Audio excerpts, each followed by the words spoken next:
hand up even before I start, so I know you got a great question. Go ahead. Introduce yourself and I'll repeat the question. My name is Marcia Moody, and I'm a state representative in Newmarket. Good to see you, Marcia.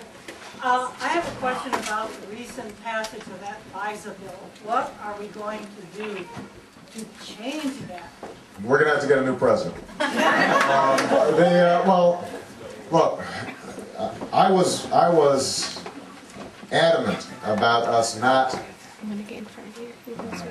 getting steamrolled by the Bush administration again. This is not the first time they've done this. They come right before we're about to adjourn.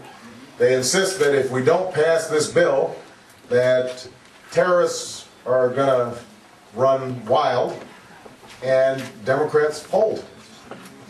And I don't know how many of you are familiar with what this did, but just to summarize, it allows Alberto Gonzales to make a decision that if you're in London and you're calling your mom back home, Alberto can listen in without going to the FISA court.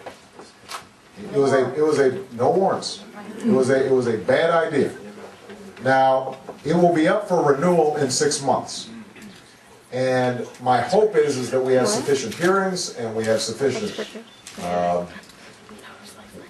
work done over the next 6 months that by the time it comes up for renewal, people have a little more backbone.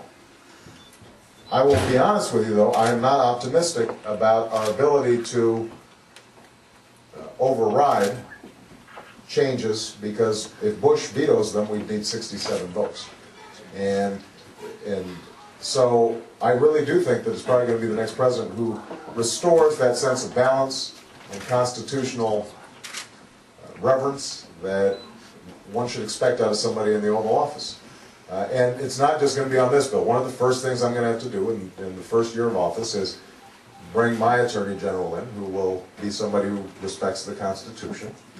And we're going to have to review all the executive orders that have been issued by the President. Now, the good thing is most of the encroachments on civil liberties have been done through executive order as opposed to legislation.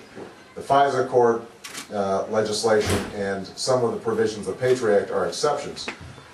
But a lot of these practices are ones that I think can be reversed.